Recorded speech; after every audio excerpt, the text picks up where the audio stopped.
పాదారవింద శతకంలోని 66వ శ్లోకం మనం వివరణ చెప్పుకుందాం. దధానో మందారస్తవక పరిపాటి నఖరుచా వహన్ దీప్తాం సోణాంగులి పటల చాంకేయ కలికాం అశోకోల్లాసం నః ప్రచురయతు కామాక్షి చరణో వికాసి వాసంతః సమయ ఇవ తే సర్వదైతే.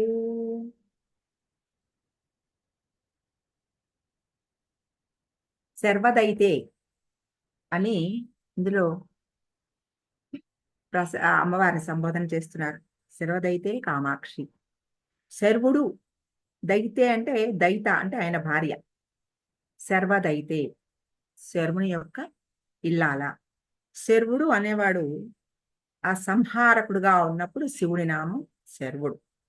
ఆ సంహారకుని ఇల్లాలు అని ఇందులో చెప్తున్నారు. ఎందుకు ఆ సంబోధన చేశారో తెలుసుకుందాం. శర్వదైతే శివుని ప్రియురాల కామాక్షి, ఓ కామాక్షి దేవి, తే నీ చరణ పాదము నఖరుచ గోళ్ల కాంతి చేత మందారస్తబక పరిపాటి అంటే ఈ మందారము ఇక్కడ మీరు తెల్ల మందారాలని చెప్పుకోవాలి. అమ్మవారి నఖరుచ అన్నారు కదా, అమ్మవారి గోళ్ల కాంతులు తెలుపు కాబట్టి ఈ తెల్లటి మందారాలు అది తెలుసుకోవాలి. అటువంటి తెల్లని మందార పూల గుత్తుల శోభ.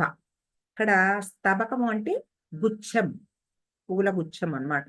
ఈ మందార స్తబక పరిపాటి అటువంటి శోభను దధాన ధరించినదై దీప్తాహ ప్రకాశించు శోణాంగులి పటల. శోణ అంటే ఎరుపు, అంగులి అంటే వేళ్ళు, పటల అంటే పటలం అంటే సమూహం. అలాంటి ఎర్రని వేళ్ల సమూహము అని అంటే వేళ్ల సమూహం అంటే ఎందుకు ఆ వేళ్ళు 5 ఉన్నాయి ఒక్క పాదానికి, ఇంకో పాదానికి 5, 10 కాబట్టి ఆ వేళ్ల సమూహము అన్నారు. చాంపేయ కలికాహ సంపెంగ మొగ్గలను. ఇక్కడ సంపెంగ మొగ్గలు అనే మాట కోసం చాంపేయ అన్నారు, కానీ చెంపక పుష్పముల ఎర్రని ఎరుపు. అది మామూలుగా సంపెంగ పువ్వు అంటే ఎర్రగా ఉంటది కదండి అంటారు, కానీ ఇక్కడ రూపానికి అమ్మవారి వేళ్ళు ఎలా ఉంటాయంటే సంపెంగ మొగ్గలు ఎలా ఉంటాయో అలా ఉంటాయట అమ్మవారి వేళ్ళు, పాదాల వేళ్ళు.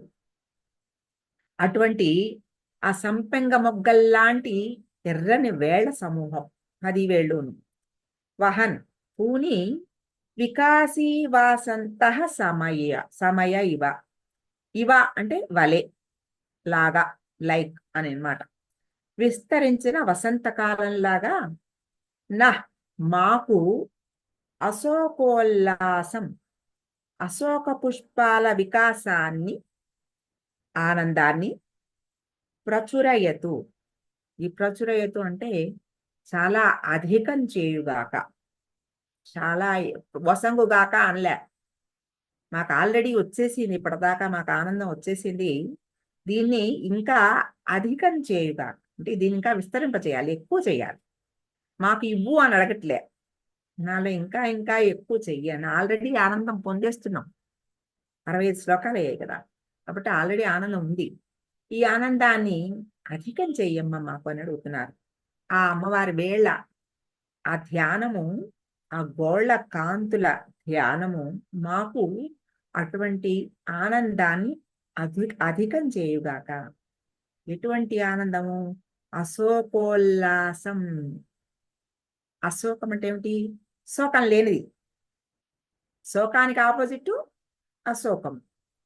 అటువంటి అమ్మవారి పాద ధ్యానము మాలో ఉండే శోకాన్ని నశింపజేయుగాక.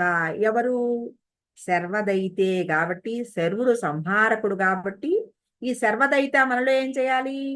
మనలో ఉన్న శోకాన్ని నాశనం చేయాలి. ఎంత తెలివిగా ఆ మాటను తీసుకొచ్చారో చూడండి.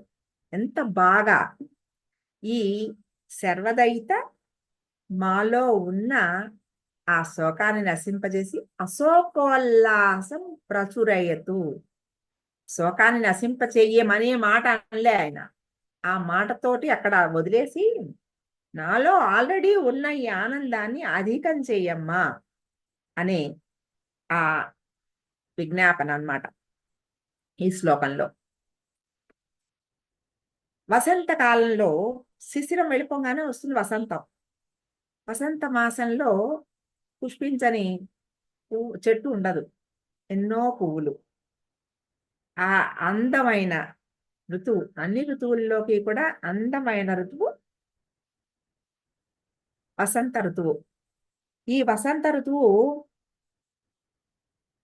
ఈ వసంత ఋతువులో అన్ని చెట్లు పువ్వులు పూస్తాయి కాబట్టి ఈ మందారాలు, తెల్లటి మందారాలు, సంపెంగలు ఇవన్నీ కూడా బాగా ఎక్కువగా మొగ్గలు తొడుగుతూ ఉంటాయి. వసంత ఋతువు అనేది అన్ని ఋతువుల్లో దాని సమయం వచ్చినప్పుడు మాత్రమే ఆ వసంత ఋతువు ఉంటుంది. దానికి నిర్దేశించినంత అన్ని నెలలు మాత్రమే ఆ ఋతువు ఉంటుంది. దాని తర్వాత నెక్స్ట్ ఋతువు వచ్చేస్తుంది. అది టెంపరరీ. కానీ అమ్మవారి పాద ధ్యానం చేస్తున్న సాధకుడికి ఇది పర్మనెంట్, ఎప్పుడూ ఉంటుంది.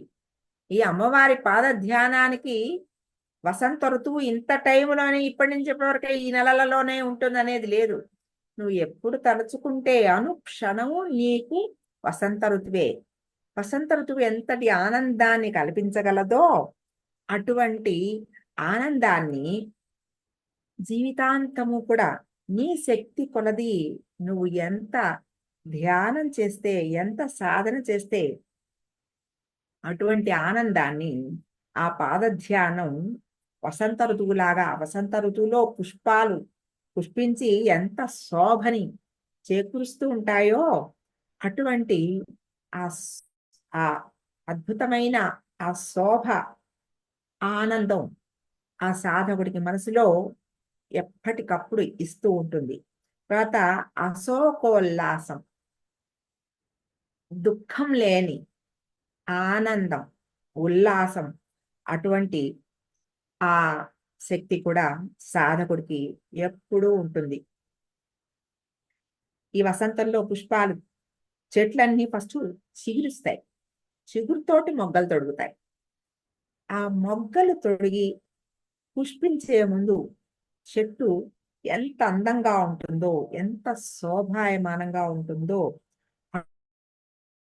అటువంటి వసంత ఋతు స్థితి సాధకుడి మనసుకి అలా పుష్పించడానికి సిద్ధంగా ఉన్న ఆ చెట్టు ఎంత అందంగా ఉంటుందో, ఎంత ఆనందంతో చూడంగానే మనసులో ఎంత ఆనందం వస్తుంది. అటువంటి ఆ సాధనా స్థితిలో ఉన్న ఒక సాధకుడిని చూస్తే కూడా చూసే వాళ్ళకి అటువంటి ఆనందం కలుగుతుంట. అమ్మవారి పాద ధ్యానంతో ఆ సాధకుడికి ఆనందం కలిగితే అటువంటి సాధకుణ్ణి చూసిన వాళ్ళకి కూడా మనసు ఎప్పుడు అటువంటి అశోకోల్లాస స్థితికి వెళ్తుంది. అటువంటి ఆనందాన్ని పొందిన సాధకుడు తన చుట్టూ ఉన్న వాళ్ళకి కూడా అటువంటి ఆనందాన్ని ఇవ్వగలుగుతాడు. అంటే వారిలో ఎప్పుడూ ఆనందమే ఊరకలు వేస్తూ ఉంటుంది కాబట్టి వారి దగ్గరికి వెళ్ళి కూర్చోం. అంటే ఇప్పుడు మనం గురువుల దగ్గరికి ఎందుకు వెళ్తాం? ఎందుకంటే గురువుల దగ్గర కూడా అటువంటి స్థితి ఉంటుంది. అటువంటి ఎప్పుడు నిండుగా ఉండి పుష్పించడానికి సిద్ధంగా పువ్వులతో నిండుగా ఉండి మొగ్గలతోటి ఇవాళ అయిపోతాయి పూలు, రేపు అన్నీ, రేపు మళ్ళా పువ్వు లేదు అనేట్టుగా లేదు. వసంత ఋతువులో చెట్టుకి ఆ స్థితి, ఆ వసంత ఋతువు అయిపోగానే ఇంకా మొగ్గలు అనేవి అయిపోతాయి, ఇంకా పువ్వులు ఉండవు. కానీ ఈ సాధనా స్థితిలో ఒక అద్భుతమైన సాధనా స్థితికి చేరుకున్న సాధకుడికి ఎప్పుడు నిండా పుష్పాలతోటి ఆ వృక్షం ఎలా ఉంటుందో అటువంటి స్థితికి ఆ సాధకుడు చేరుకుంటాడు. ఎప్పుడు పూలు ఉంటే ఇవాళ పూలు అయిపోతాయి, రేపటికి మళ్ళీ రేపు మొగ్గలు రెడీగా ఉంటాయి అన్నమాట. అంటే ఎక్కడ అశోకోల్లాసం, అంటే ఎప్పుడు కూడా ఆనంద స్థితిలో ఉండే ఒక శక్తి అటువంటి అధికమైన ఆ ఉల్లాసాన్ని అమ్మవారి పాదధ్యానము మాకు ప్రచురయతు అంటే మాకు అధికమనర్చుగాక. అమ్మవారి ఈ పాదముల ధ్యానం నఖరుచ అంటే తెల్లటి ఆ మందార స్తబక పరిపాటీం నఖరుచ తెల్లటి మందార పువ్వుల వలె ఉన్న అటువంటి గోళ్ళ కాంతి, నఖ కాంతి, ఆ తెల్లటి అద్భుతమైన వెలుగులు పొందే కాంతులు, ఈ చాంపేయ కుసుమ ఎర్రటి చాంపేయ కుసుమాల లాంటి మొగ్గల్లాంటి ఆ వేళ్ళు కలికాం కుసుమాల్లా చాంపేయ కలికాం సోనాంగుళి పటల చాంపేయ కలికాం అటువంటి ఎర్రటి వేళ్ళు చూడండి. మీకు ఊహలోకి వస్తున్న ఎర్రటి వేళ్ళు, తెల్లటి గోళ్ళు కాంతి అమ్మవారి పాద ధ్యానం దర్శనం అయిపోతోంది. అటువంటి ఆ ధరించిన పాదాలు అవి చెప్తున్నారు. ఆ చరణం తవ చరణం అటువంటివి అశోకోల్లాసం న ప్రచురయతు. ఇక్కడ వసంతంలో పుష్పాల పోలిక చెప్తూ తెలుపు ఎరుపు రంగుల గురించి కూడా మళ్ళా చెప్పారు. ఇక్కడ తెలుపు సత్వగుణం, ఎరుపు రజోగుణం. ఈ రెండు గుణాలు ఎంత స్థితిలో ఉండాలో అంత స్థితిలో ఉంటూ ఇక తమో గుణం దాటేసిన సాధకుడు అన్నమాట. ఈ రజోగుణాన్ని కూడా ఎంత మటుకు ఆ రజోగుణం ఉండాలో ఎక్కడికక్కడ స్థితప్రజ్ఞత, ఏది పని వదిలేయడం కాదు, పని చెయ్యడం, చేస్తూ దాని యొక్క ఆ బాగోగుల్ని, ఫలితాన్ని భగవంతుడి పరం చేయడం. చేసిన దాని యొక్క ఏదైనా సరే ఇది నాది కాదు, నువ్వు నీ ఆజ్ఞ వల్ల నువ్వు చేయమన్నప్పుడు నేను చేశాను, నేను చేసిన దాని ఫలితం కూడా నీదే. నువ్వు నాకంటే ఒక తామరాకు మీద నీటి బొట్టులాగా చెయ్యడం, పని చేయడం అనేది మానకూడదు. అది రజోగుణం. ఎంత మటుకు తీసుకోవాలో దాని పట్ల మనకి నాకే తెలుసు, నేనే చేస్తాను, ఇది నా వల్లే అవుతుంది, నాకు మాత్రమే తెలుసు, నేనొక్కడనే చేయగలను అనేది అహంకారానికి దారి తీస్తుంది. నేను అనే అహం లేకపోతే పని జరగదు. నేను చెయ్యాలి, ఆ పని నేను చెయ్యవలసినదే అనే జ్ఞానం అహం. ఆ అహం ఏంటి? నేను ఉన్నాను, నేను ఈ పని చేస్తున్నాను అనేది జ్ఞానం. నాకే తెలుసు, ఇది నేనే చేస్తాను, నా వల్లే అవుతుంది, నా దగ్గరే ఉండాలి, నేను ఒక్కనే చేయాలి, దీనిదంతా ఏ గొప్పతనం ఉందో అంతా నాకే చెందాలి అనేది ఎప్పుడైతే ప్రబలుతుందో అది అహంకారంలోకి దారితీస్తుంది. అదే రజోగుణం ఎంత మోతాదులో ఉండాలో అంత మోతాదులో మనకి ఉండాలి. అది సాధకుడికి తెలుస్తుంది. ఆ సాధనా మార్గంలో పండిన మహాసంవిత్ పొందిన వాళ్ళకి, అటువంటి గొప్ప జ్ఞానం పొందిన వాళ్ళకి ఎంత చేయాలో, ఏం చేయాలో, ఆ లోపల అహాన్ని ఎంత ఉపయోగించుకోవాలో తెలిసిన స్థితి స్థిత ప్రజ్ఞత.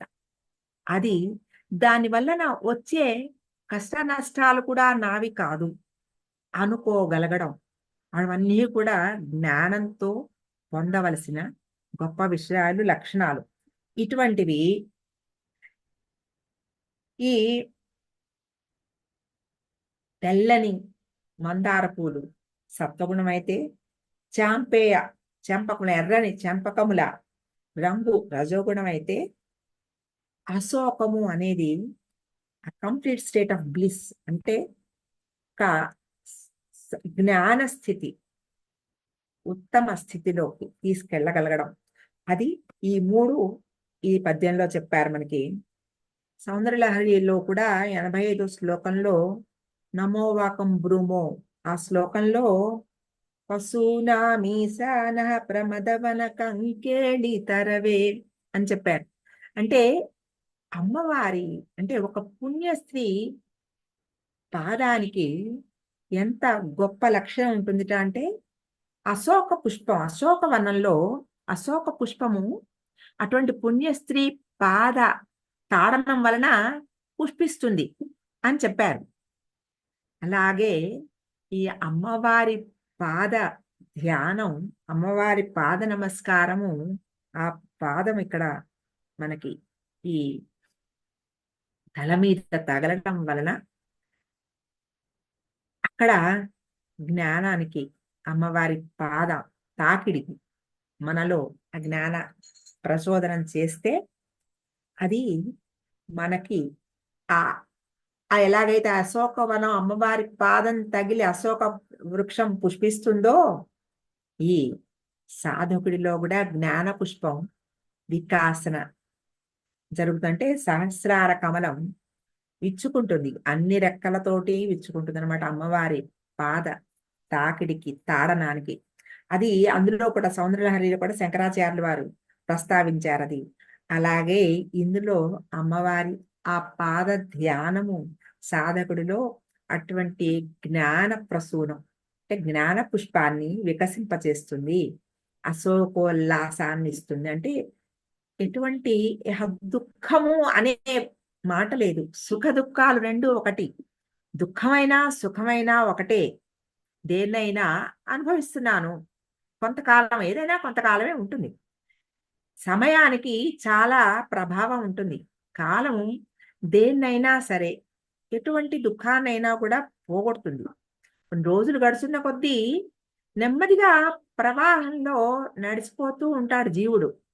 నిన్న ఉన్న దుఃఖమో కష్టమో ఇవాళ ఉండదు, ఇవాళ ఉన్నది రేపు ఉండదు. నెమ్మదిగా ఈ సాధనలో నేను ఇంకా ఈ రోజు అయిపోయింది, రేపు అవుతుంది, ఇందులో ఈ వరవడిలో నడుస్తూ ఉంటాం. అన్నీ ఇందులో వచ్చే అన్నీ కూడా అనుభవించవలసిన అవసరం ఉంది. వీటికి కొంత సమయం వీటికి మనం పెడుతున్నాం. వీటితో తెలుసుకోవాల్సింది ఏంటి? జ్ఞానం. నేను చేసిన వాటికి నాకు ఎంతవరకు నా అనుభవం నాకు అవసరం ఉందో అంత మటుకు భగవంతుడు నాకు ఇస్తాడు. ప్రతిదానికి కూడా భగవంతుడే నిర్ణయకర్త. ఆయన నాకు ఏది ఇచ్చినా దాన్ని నేను తీసుకోగలిగిన స్థితిని నాకు ఆ భగవంతుడు, అమ్మవారు ఆ పాదధ్యానం నాకు ప్రసాదించుగాక అని చెప్తూ,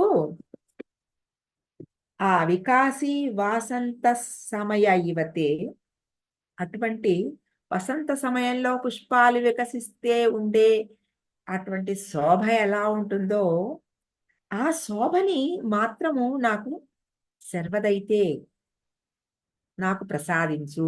శర్వదైతే ఎందుకన్నారు?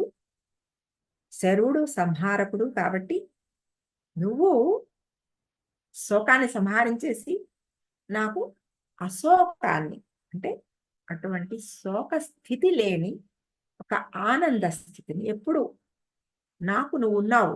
నీ పాద ధ్యానం నాకు ఎప్పుడు ఆనందాన్ని ఇస్తుంది. అదే అసలైన విషయం. ఈ జీవితంలో ఎన్ని జరుగుతున్నా, ఏవి జరిగినా ఇవన్నీ అశాశ్వతం, టెంపరరీ. అసలైన ఆనందం ఏది? అసలు విషయం ఏమిటి? ఆ పరబ్రహ్మం ఏమిటి? పరమ జ్ఞానం ఏమిటి? ఏదైతే పర్మనెంట్ గా ఉంటుందో, ఏ ఏ జ్ఞానం, ఏ ధ్యానం అయితే నాకు అటువంటి జ్ఞానాన్ని ప్రసాదిస్తుందో, అటువంటి అశోక ఉల్లాస స్థితిని నాకు ప్రసాదించి వసంత సమయాన్ని ఎల్లప్పుడూ నా జీవితంలో ఉండేటు. నీకు వసంత సమయం ఎప్పుడు ఉంటుంది? అమ్మవారి పాద ధ్యానం చేసినప్పుడే ఉంటుంది. ఆ పాద ధ్యానం అది నీ చేతిలో ఉంది. నువ్వు ఎప్పుడు ఎంతకాలం నీ మనసులో దర్శన చేస్తూ ఉంటావో, ధ్యానం చేస్తూ ఉంటావో, అంతసేపు నీ మనసులోకి ఆ దర్శనం అవుతూనే ఉంటుంది. కాబట్టి ఆ పాద ధ్యాన వసంత వికాసం నా యందు ఎప్పుడూ కూడా అటువంటి అశోక ఉల్లాస స్థితిని కలిగించు సర్వదైతే ఓ కామాక్షి దేవి అని సోనాంగులి పటల చాంపేయ కలికామని అమ్మవారి వేళ సమూహాన్ని చెప్పారు. అలాగే మందార స్తవక పరిపాటి నఖరుజ అని ఆ పాదాల గోళ్ళ తెల్లటి కాంతిని మనకి కళ్ళ ముందర అటువంటి ఒక ఆ ధ్యాన మన ఊహ చేసుకోగలిగిన శక్తిని ప్రసాదించారు ఈ శ్లోకంలో. दधानो मन्दारस्तबक परिपाटीं नखरुचा वहन् दीप्तां सोणाङ्गुलिपटल चाम्पेयकलिकाम् अशोकोल्लासं नः प्रचुरयतु कामाक्षि चरणो विकासी वासन्तः समय इव ते सर्वदयिते।